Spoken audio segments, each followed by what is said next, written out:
one of the guys that I think a lot of fans and you guys have high expectations for, Steph Diggs. I know we hadn't seen him throughout the whole preseason as far as the games. What's the expectation for him week one?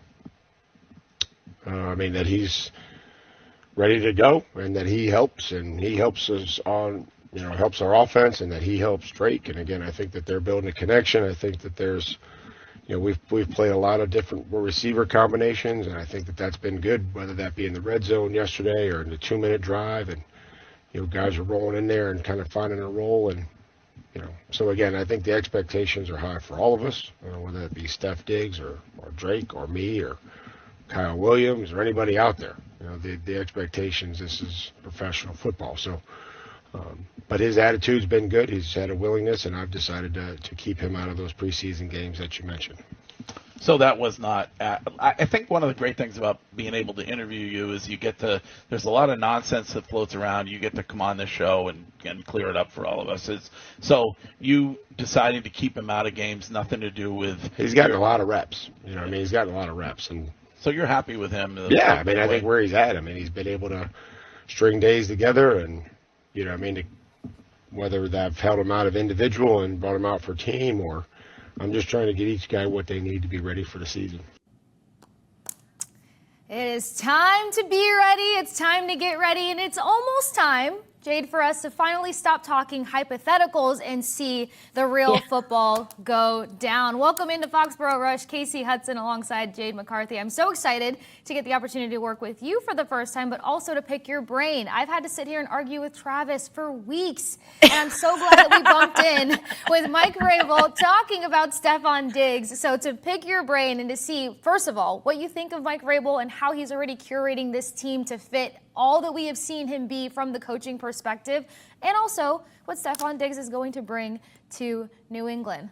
Welcome in, Jade. How's it going? Thank you, Kasey. It's great to be here with you and hang out, talk some ball here. As we're on the precipice. We are so close to getting to regular season football, which there's a couple different points along the year where you're like, okay, we're ready to take it up a notch. We're ready to take it up a notch, and we're almost at one of those inflection points. Of course, Finally. There's some time looming. Finally is right between now and then. And the roster right now, it is bloated. That's the reality of it. We have to get down to 53 by 4:00 Eastern time on Tuesday. So I would just start by saying this is a tough couple days across the National Football League, Kasey. You have almost 1,100 and change players that have been part of these rosters through camp who are going to get phone calls. Some of them have gotten phone calls. Some of them are waiting to see if they're going to get a phone call, before 4:00 tomorrow Eastern time.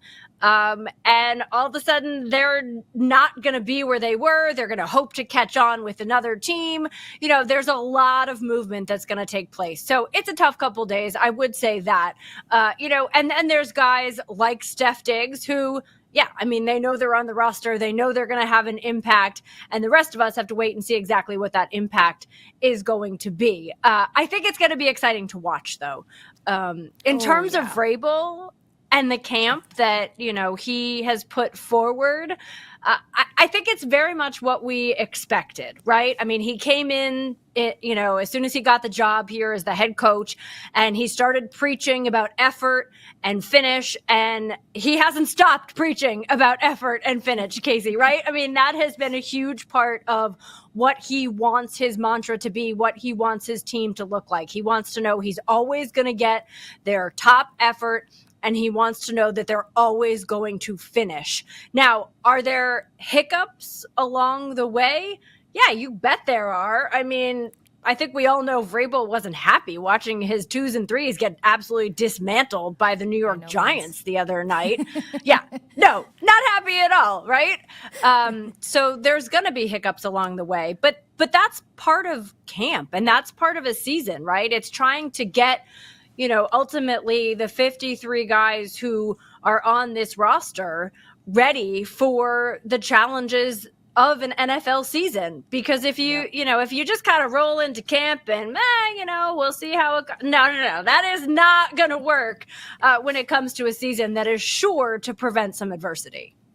Yeah, probably not sticking around for that 53. And while there's a lot of emotions running high, because like the picture you painted, like this is kind of career ending or career opening opportunities for these guys. But now New England is in this entirely new era. And I'm a big fan of Mike Vrabel, but I love the no nonsense approach to all things. And one of the debates that you can help me settle here is the fact that he's not the kind of coach that just needs a name. Yes, he got Stephon Diggs, and there's an expectation for him to elevate that wide receiving room, but it's all about systematic fit. It's all about who can have the buy-in, who fits the character, and who he can see coachability and development within. So I feel like that's going to make it for an interesting 53-man roster and where things are going to lie on the other side of 4 p.m. tomorrow. But with that being said, there were some conversations around the fact of like whether Stephon Diggs is enough for that wide receiving room. I think that those conversations were louder before we realized that he's actually going to be ready to go week 1. So I need to know if I have somebody on my side here. I feel like he is going to be a pillar in this offense because his leadership speaks for itself, but he's not an injury-prone wide receiver. And I make the case to say when he transitioned out of Buffalo, I feel like he still had that wide receiver one mentality or that lead guy mentality. He humbled himself to be more of a leader in a different way down with the Texans, but I feel like he kind of might want that wide receiver one chip back on his shoulder. What do you say? Yeah, I don't think there's any question he does. I mean, look, the reality is that anyone who is wide receiver one in this league would love to maintain it for the duration of their career. Guys don't get there without having that type of desire because it takes that much to get there to begin with. Maintaining it, that can be challenging, right? I mean, you get a little bit older, nobody tops Father Time. That's the reality. He always can have the last word. I think we're going to see exactly what Steph Diggs is, right? I mean, he's coming off of an injury. There's no question, Kasey, that he has gotten himself ready, and you don't do that without putting in all the work and the effort and the time and the commitment to be in the place that he is already in.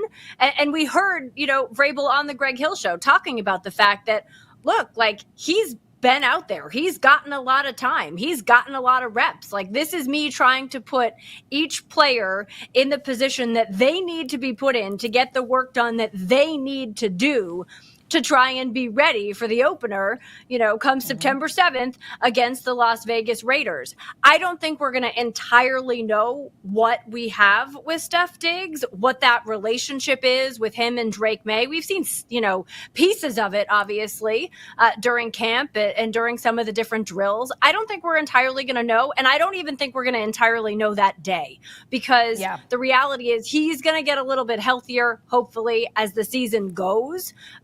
And by the way, he and May are hopefully going to continue to develop chemistry as the season goes. So this is always a work in progress, right? And then, you throw Josh McDaniels into the equation as well. Like this is a new system for both of those guys. So they're going to be learning, they're going to be building upon it, they're going to be adding to it throughout the course of the season.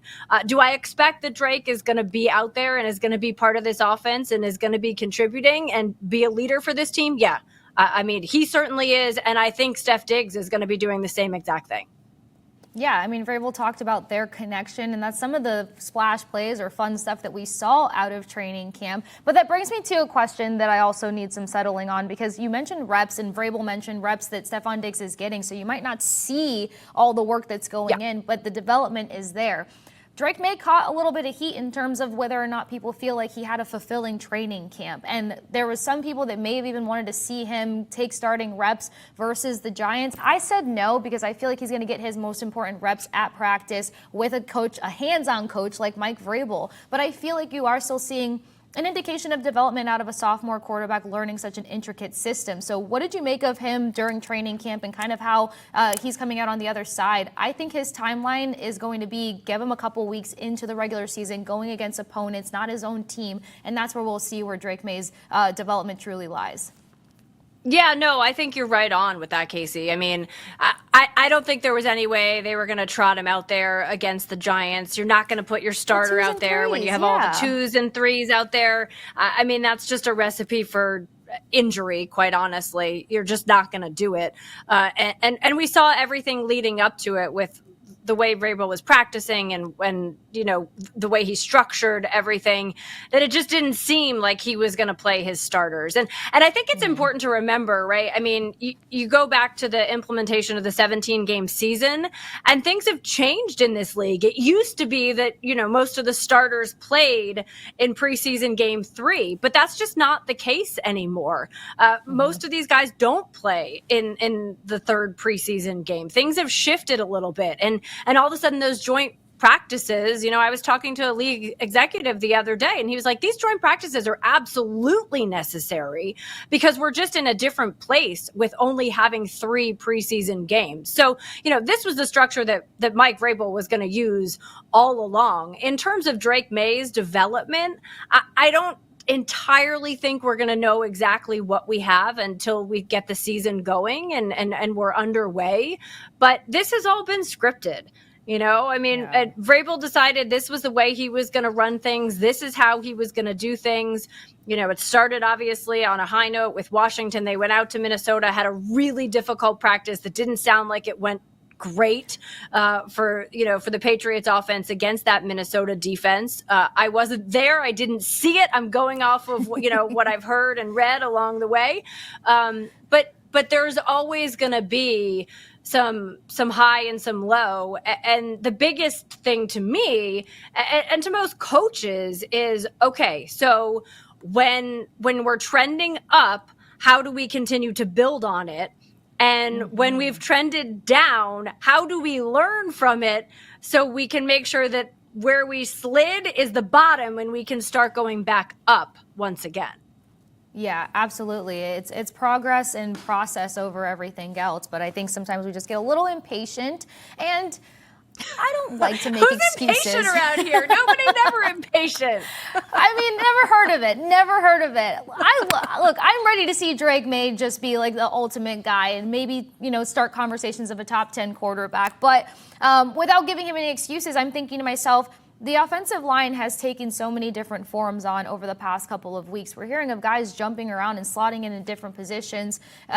How do you, I'm thinking as a quarterback, how do I find confidence? I mean, my rhythm has to be down. My timing has to be down. That's where I can focus on myself and what I can control. But there's got to be a layer of fear or kind of concern there when you're not sure if you're going to be protected enough to make sure that you can execute these plays. And then there's the rhythm of, the wide receivers on the other side. So I give Drake Maye a little bit more wiggle room, which brings me to, he's not my concern. Running backs, can't wait to get to that one. Running back is not my concern because Henderson I wanted here so bad. I annoyed the guys when that happened. It's still just offensive line for me. I'm not even worried about wide receiving group because the young guys there I feel like are going to make a case to stick around for a couple of years. So what was your biggest concern, I guess, when it comes to training camp? Yeah, I mean, I don't know if it's biggest concern. I think depth is probably my biggest concern. It's not necessarily even one position group. I just think that this is a team that does not have a lot of depth at this point in time. And look, the only way that you create depth, right, is either you draft it, you trade for it, or you spend for it. I mean, that's it. That is the only way that you can build that. And we have seen, this iteration of leadership within the Patriots start to do those things. They took Will Campbell, obviously, and that was not even an inkling of a surprise in my mind because we heard Vrabel say from the very beginning, we got to win the trenches, right? You got to win the game up front. So, and I think that Will Campbell is giving them the opportunity to do that. I really like what I've seen, from the Patriots rookie and how he's just been at camp. I mean, he was thrown in, to that position, obviously, and also just how he's learned throughout the process of camp. And I've talked about this a little bit, here on Foxboro Rush, Kasey, and you and I haven't had this conversation, but I love the way he has approached this, right? I love that when he's made a mistake, he immediately owns up to it. And he's like, I got to learn from this. And, he's looking at veterans and other people on the team. And he's like, how do I get better at this? What do I do a little bit differently? Right. It's like the edge. It's like, how do I just make my edge a little bit better? And it's just those little incremental differences that will make a really big difference. So look, they're starting to work to create depth. But the reality is that you can't do it overnight. It's just not going to happen that quickly. And you used that word patience a few minutes ago, and there's going to have to be some patience. Look, I mean, hopefully Drake Maye's not running for his life this season. I think he's appreciative of that fact, but there's still going to be a learning curve here. That's just part of it, and I was doing this exercise. I was going back and looking at the 2024 draft. And I was like, okay, let's just go through this list and see where we're at with everyone that the Patriots drafted that year. And that, of course, was, pre this regime of the Patriots. But you go through the list. I mean, obviously, Drake Maye, he's your quarterback one. Jalen Polk, he's listed right there as a 2, but obviously, we've heard Vrabel trying to call out the rats here. There's reports out there that he, needs season-ending shoulder surgery. You have Wallace there, as a tackle. He's a 3 right now. They waived Robinson. Baker is a 3 right now. Dow's on the injured reserve. Joe Milton was traded to Dallas, and they waived Bell as well. So, I mean, look, the reality is that is an entire draft class that right now you have 1, maybe 2 big contributors. That's challenging. And when I talk about depth, that's what I mean. The Patriots are going to need some time to rebuild depth, because this is a 100% injury rate league. So when you don't have any depth that you can fall back upon, life gets really hard. The season gets long. And you can't bed fear at all, because you're always kind of waiting for the other shoe to drop. We've just seen the injuries pile up in a number of ways, and I feel like we say this every season. I mean, about 8 years, I would say, covering football, and I'm just like, oh, it couldn't get any worse. It tends to get worse. I love that you point this out, though, because it really does. But some people want to make it like draft, how do I put this? How well or unwell the Patriots have drafted over time. I think it's just the inconsistency of, as you perfectly put it, the regime. Like, you can't draft for one kind of head coach and system and expect them to make an impact and a difference, which is why I feel like we've seen a couple of these guys either injured, on the bubble, or end up not making the team. And then you're talking about ways to package them and move on from them. So just more so the fact of, like, if you would agree, it's more so the fact that they need to get consistency, hoping that Vrabel sticks around for some time, hoping that they can re-implement or chase a dynasty in a sense, because with a dynasty, or the idea of chasing it, comes the consistency. Like, they're building a new foundation here. Whatever Vrabel lays down, I feel like they have to stick with in order to start getting that depth and have an identity going into drafts. I feel like the draft's been all over the place for the past 4 or 5 years. Yeah, there's no question. I mean, when you change systems, it makes it a lot harder, because you're going to have guys that work really well in one system that don't necessarily work well in another system. I mean, like, there's reports out there that Kyle Duggar is on the trading block for the Patriots right now, and he fit the old system and was impactful. I mean, he received a big extension last year because of that. But the new system, according to the reports that the Patriots are shopping him, he obviously isn't fitting. And we've seen some of that, just in the ways in which he's contributed, or maybe not been able to contribute in the way he did in the past, throughout camp and some of these preseason games. So, I mean, he is the perfect example right now of what you're talking about, Kasey, because when you do change systems, it does make life a lot harder.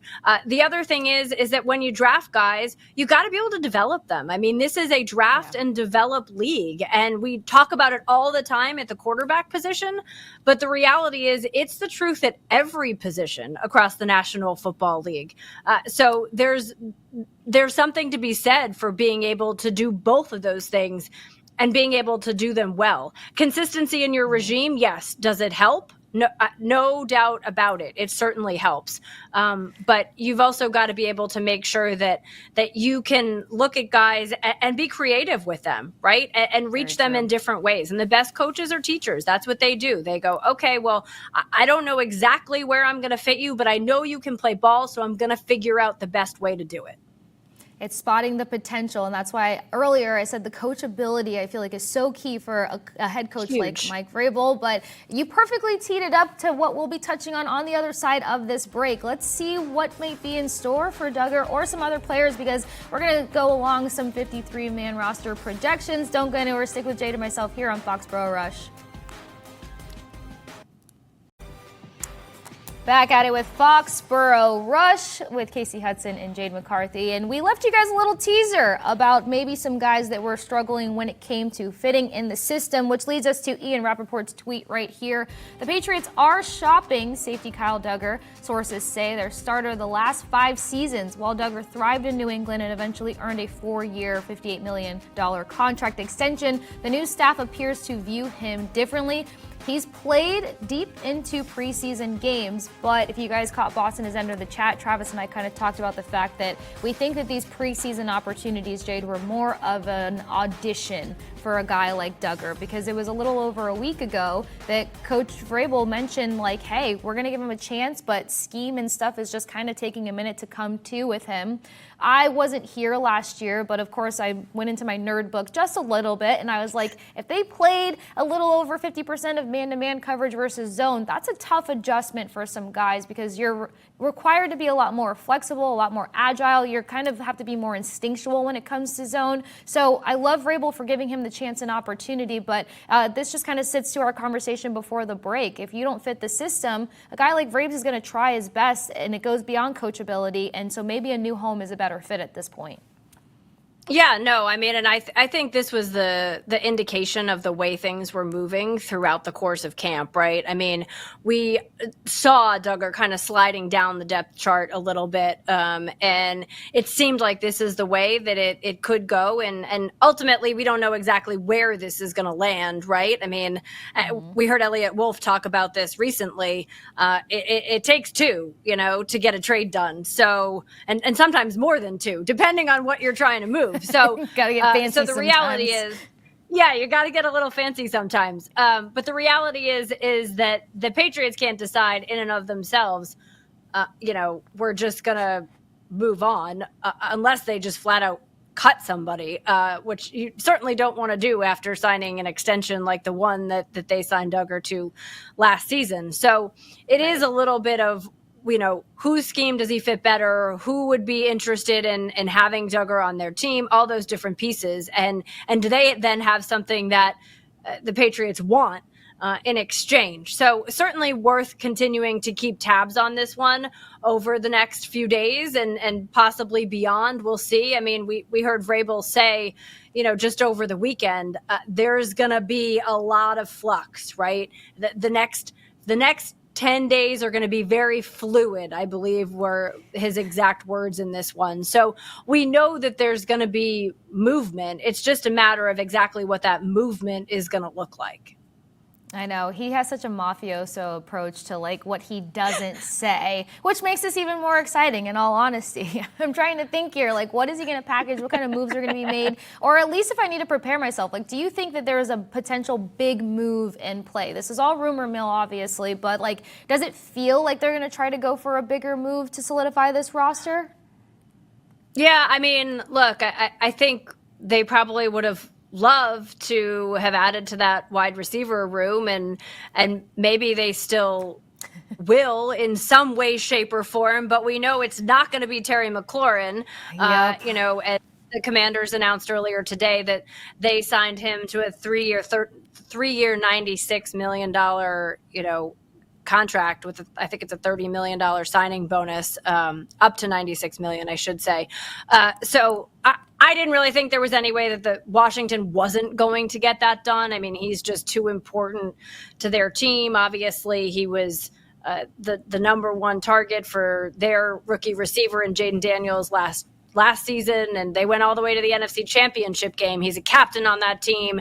He has, I think it's 5 straight 1,000-yard receiving seasons. You're just not going to let somebody who does what he does on the field and then also does what he does as a leader in that locker room walk out of your building. Not when you think that, the sky's the limit, which I believe the Washington Commanders do think, given where they got a season ago. So it was hard to think that he was actually going to be trading, despite the fact that he demanded a trade. Sometimes it's just all part of the negotiation, right?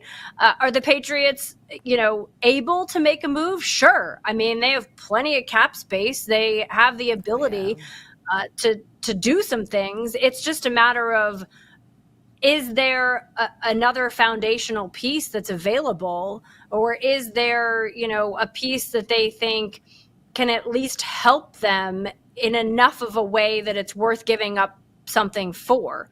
And that's part of why, you got your scouts on both sides of it, right? That are watching all of this. They have their scouts who are looking at what all these other teams are doing and who they've been playing during these late preseason games and who's been out there finishing them for them. So when they're waived by other teams, if they think it's a fit for that person to come here to New England, they'll go after those pieces. And I think that's what Vrabel's talking about in part when he says that this is really fluid.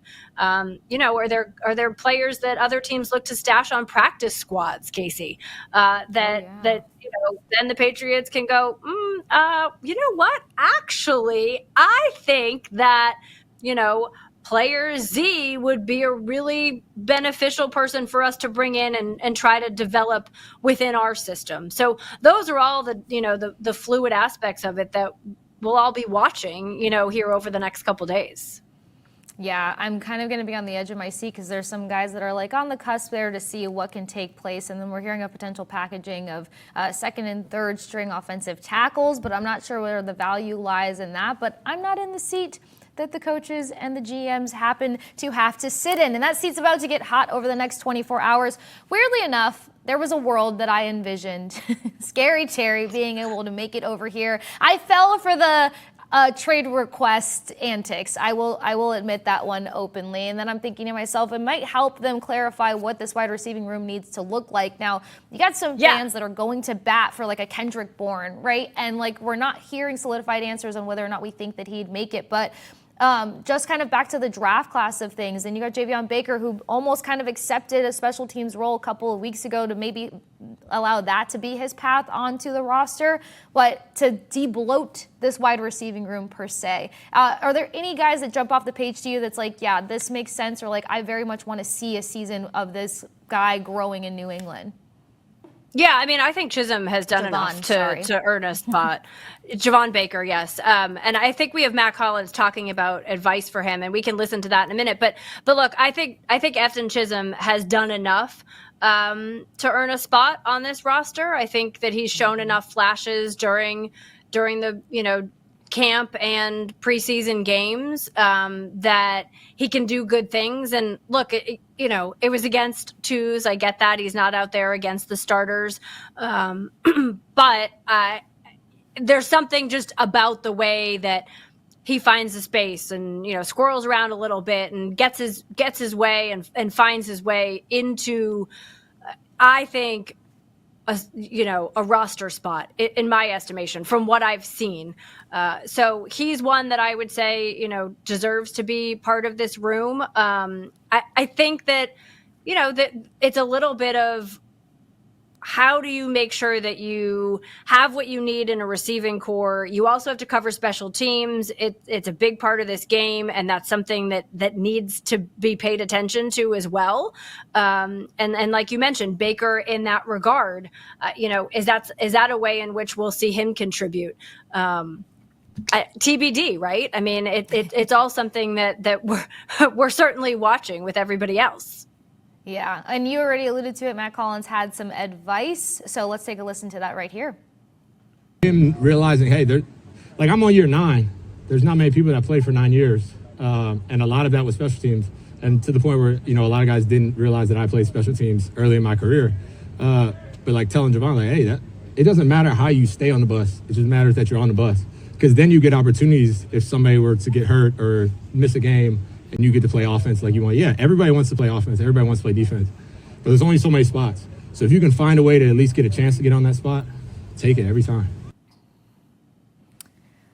I feel like for me, it would be such a breath of fresh air. Exactly. Like to know, like, hey, this is how you got yourself situated in your career through special teams. And I know some fans are like, chill with the special teams talk, but these are guys' livelihoods we're talking about. Like this could be the window that ends up becoming more. So it doesn't matter how you stay here. I love how he gave him that, but I feel like this could be a path for Baker, a realistic path for Baker with how saturated the wide receiving room surprisingly became. I wasn't expecting the wide receiving room to be this much of a conversation at this point of anything, if I'm being honest. Maybe I thought McDaniel's intricate system was going to be a learning curve that weeded things out a bit faster, right?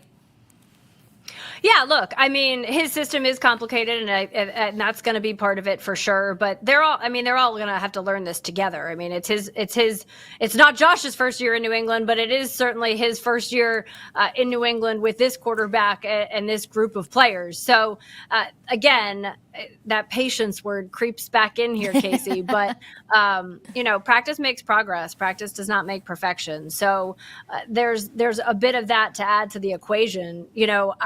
I wholeheartedly agree with what Matt Collins says. It's like, find a way to be on the roster. I mean, that's just the reality. Hello, Julian Edelman. Like, he was on this roster as a special teams player, and he went on to be MVP of the Super Bowl. Like, come on. So the reality is that you just got to find a way to stick. And it doesn't matter what it is and how you're doing it. But if you're here and you're doing it to the best of your ability and you're coachable, to use your word, and you're finding a way to make contributions, in whatever way the coaches are asking you to do it, if those are positive contributions, like, have at it. It's just going to mean more opportunity for you as you continue to grow and develop. Yeah, and you never know when the bell is going to sound for you. Somebody who fits, I think, the bill of positive contributions and maybe even, let's say, the element of surprise. My favorite, Trey Hendrickson. I was arguing with the gentleman that I have an opportunity to work with because this is the only running back that I wanted in New England. I got him, and I'm so grateful for it. What a sweet surprise he's been during training camp, for one. And why I thought he fit the bill here is because I felt like he could be flexible in terms of his workload or his workload progression as the season goes on, because I felt like he had to face tougher defenses playing for Ohio State, and I felt like you saw him really kind of show up for his team in those instances. I mean, some of the worst defenses, or not worst, some of the toughest defenses to play against, he was still able to kind of find those gaps, which we saw him doing in training camp as well as preseason. He can be such a punishing running back sometimes. I love a guy who's not afraid to lower his shoulder and make the play happen. I think he has an opportunity to stretch the play too.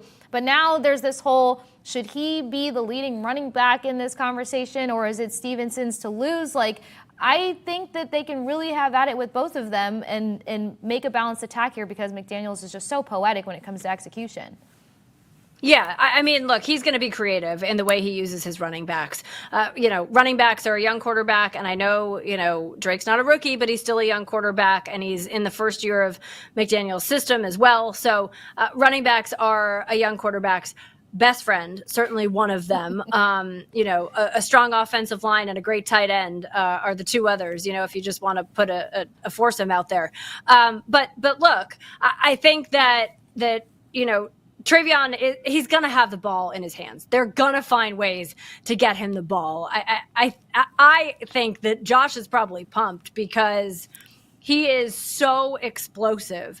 And we haven't really seen a player like that in New England, certainly not in a very long time, with the speed that he has. It's, a whole nother level.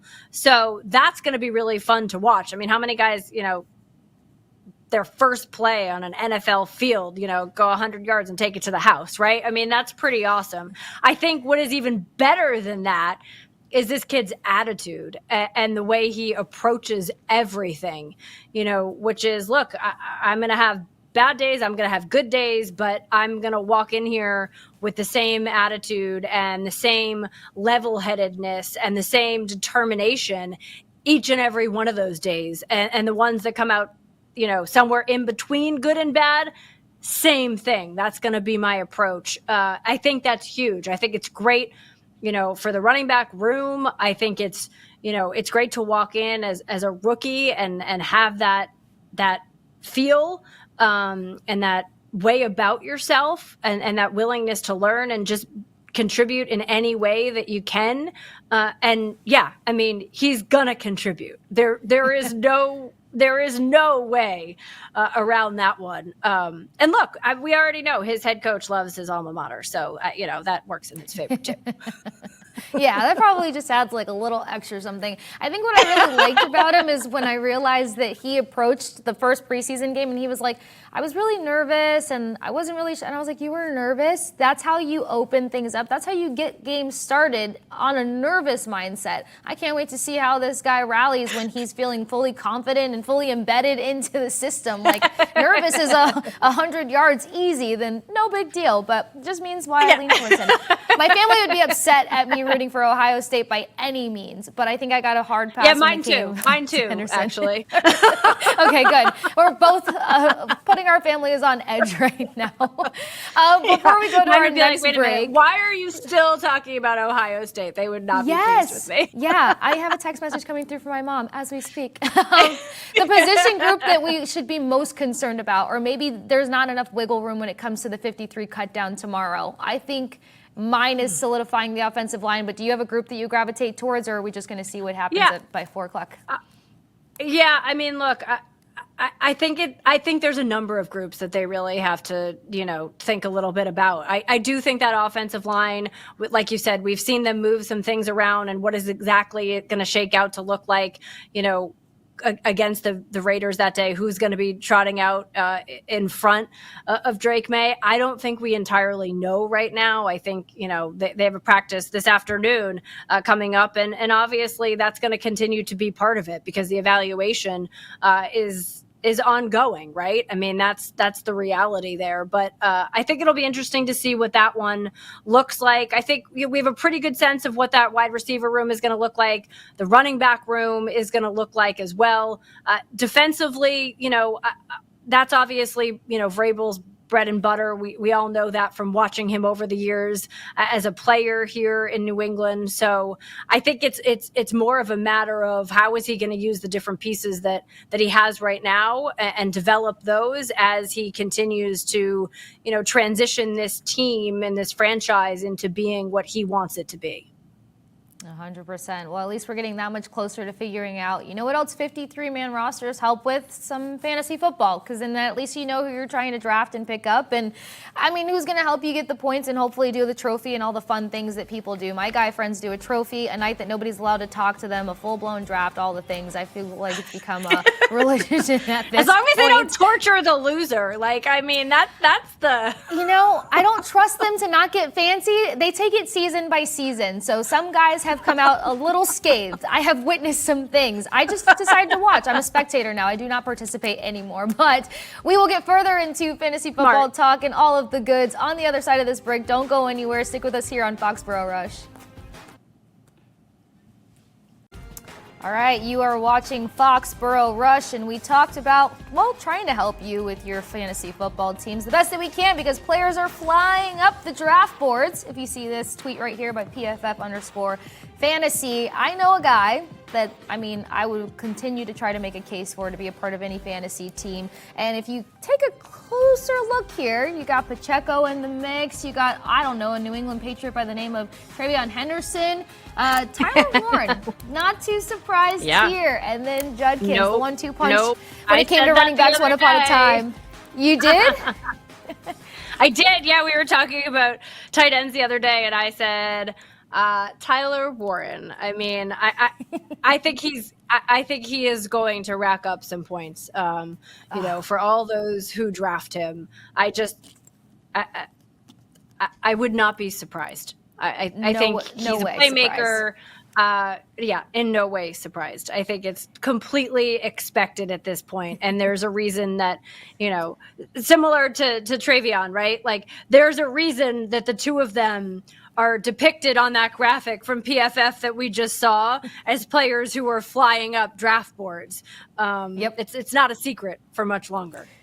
In no way. I think some game plans are really going to show that the hype is not just hype and the noise is going to get louder. Upon our new friendship, Jade, tight end is my favorite position. When I first became a football gal, it was linebacker. Nobody could tell me anything. I was in love with the contact. But then I was like, wait a minute. You have this player that has to do it all, like hand in the dirt, he has to block, then he has to go out for passes, and I was done for once I realized how versatile and how fantastic tight ends are. So I will take your advice on Warren and second that. Now, of course, the difficulty, or maybe the fun, is the first round selections. What's the method here to properly selecting in the first round? Is it upside, or is it the consistency of a player? Do you play it safe? Because I'm not good at playing it safe. I'm going to be honest. Oh, so like, give me what do you usually do? If you're not good at playing it safe, then what do you go for with your first pick? I start with the whole, like, I really like this player. I guess I would be an upside gal, or like I give a lot of love to the underdog. So it's the expectation of what I think can play out in my head versus also what reporters and stuff are saying. So I'm not always jumping for the flashy name because yes, you know what to expect out of them, but I like the element of surprise, I guess. That's my method. Yeah.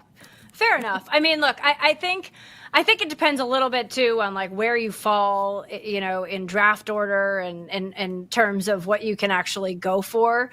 You know, I love Saquon. I know that he obviously has had a lot of carries and, you know, took a pounding last season, but I think, you know, this Eagles offense is in so many ways going to continue to run through him. So I think you can't go wrong, you know, with Saquon this season, you know, up high on your draft board. Obviously, you know, we know the Justin Jefferson, right? Like, what is that going to look like? I think it's going to look like a lot of points. I know he's dealing with, you know, there's been a bit of a hamstring injury during camp, but from everything that we've kind of heard, it's something that he's managed and will continue to be a non-issue. Hopefully, we know those soft tissue injuries can obviously get a little complicated at times, you know, particularly in players where they become a repeat thing. But I still think that Justin Jefferson is going to be out there. And I think we're going to hear, you know, JJ to JJ, if you will. I think that's going to happen. So, you know, and then the quarterbacks, I mean, do you draft a quarterback early? Like, do you want a Lamar? Do you want a Josh Allen? Like, how do you approach that one? Or do you sort of sit back and go, I think Bo Nix is going to be really good this year again and build upon what he did last year. Right? That's my method right there. I would go for a Bo Nix. You can take like I a little know bit later and still get a lot of points.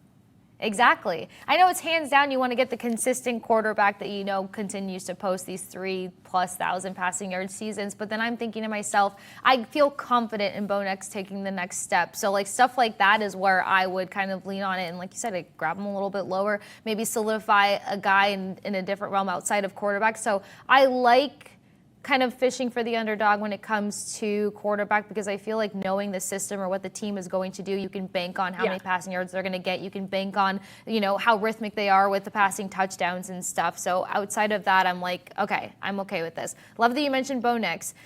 When you mentioned Barkley, I think he likes the workload, and I think that he's totally okay with it. I mean, he's been waiting to break out and find success on the other end of all of his hard work since leaving the Giants, so he's not going to be okay with slowing down anytime soon. And they use him at different moments to really kind of load up the yardage, I would say. Even if they use him more on the back end of the season, we saw how that ended up playing out in his first season with the Eagles. So I would still be all in for him.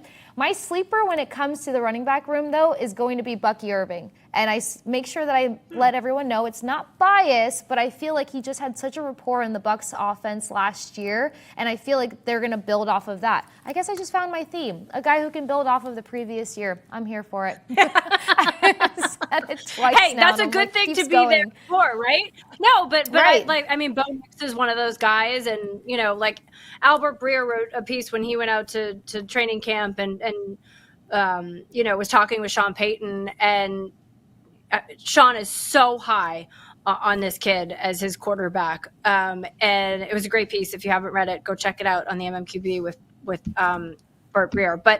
But my point is that I think when you have a coach, you know, of the ilk of Sean Payton, who is really, I mean, he really bought into him when they drafted him. And obviously, I think they had a great start last year together, and I think they'll continue to build upon it. And he's there on boards. I think he's like top 15. It's not a secret, right? But I know one of my kids had Bo Nix last year, and it was great. Like, he was very consistent, but it wasn't, he didn't have to give up a super high pick in his draft to get him. He had Saquon too, so I mean that kind of helped. I love how you snuck that in there. He also had the other pillar that we were just talking about.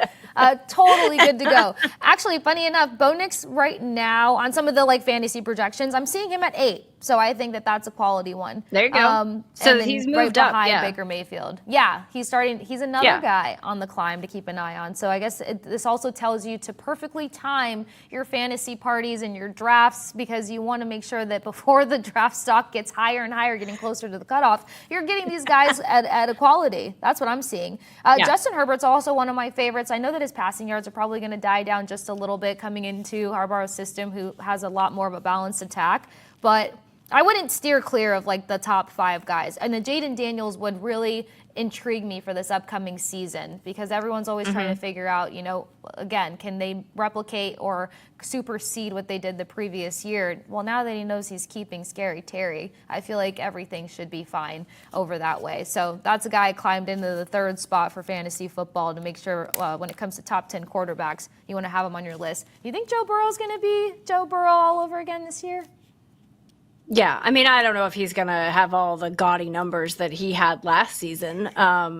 They were just all off the charts, but I don't see them sliding dramatically. Just not with the weapons that he has.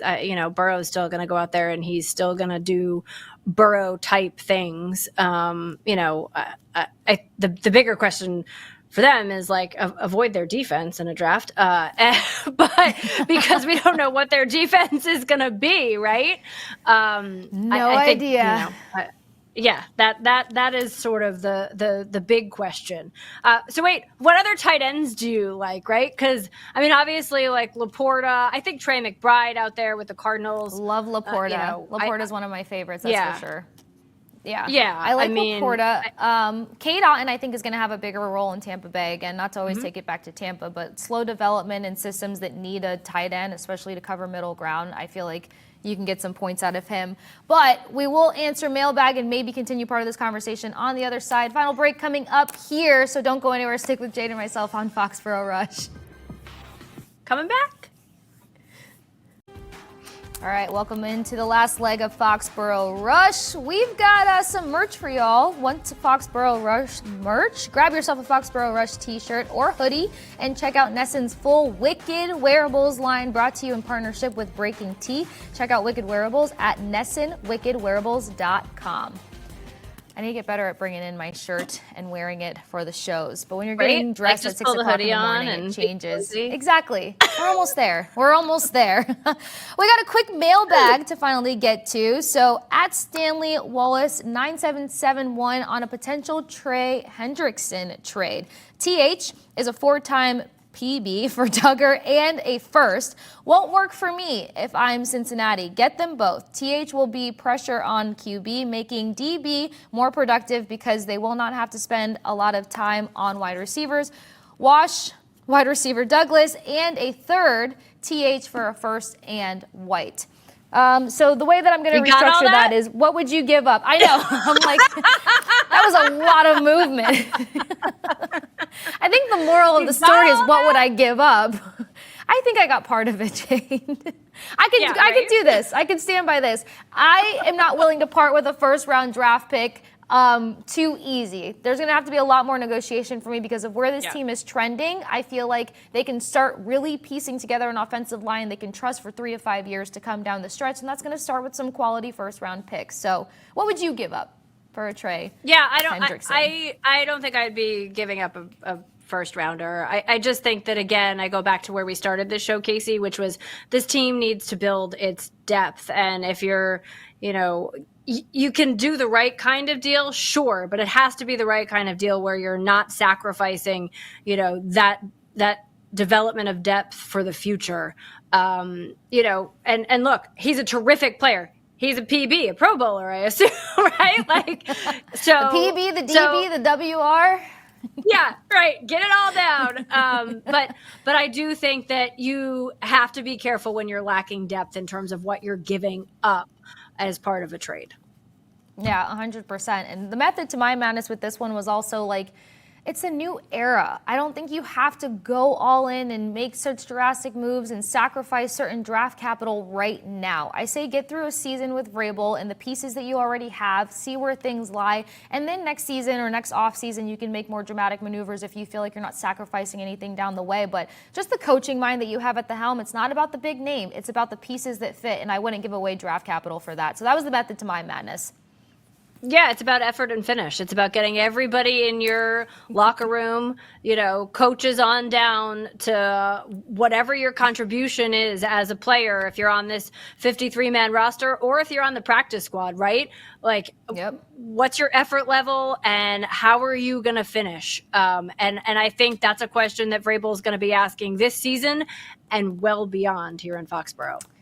Absolutely. We'll see how some players finish when it comes to practice today and make the cut at 4 p.m. tomorrow. Luckily, we'll have another Foxboro Rush episode for you, giving you all the nitty-gritty of the 53-man roster and what this team is shaping up to look like to compete come September 7th. Jade, it was a pleasure to get to do my first Foxboro episode alongside of you. Make sure you guys catch Foxboro Rush Monday, Wednesday, Friday, 1 p.m. to 2 p.m. here on Nessa Nation. Until next time.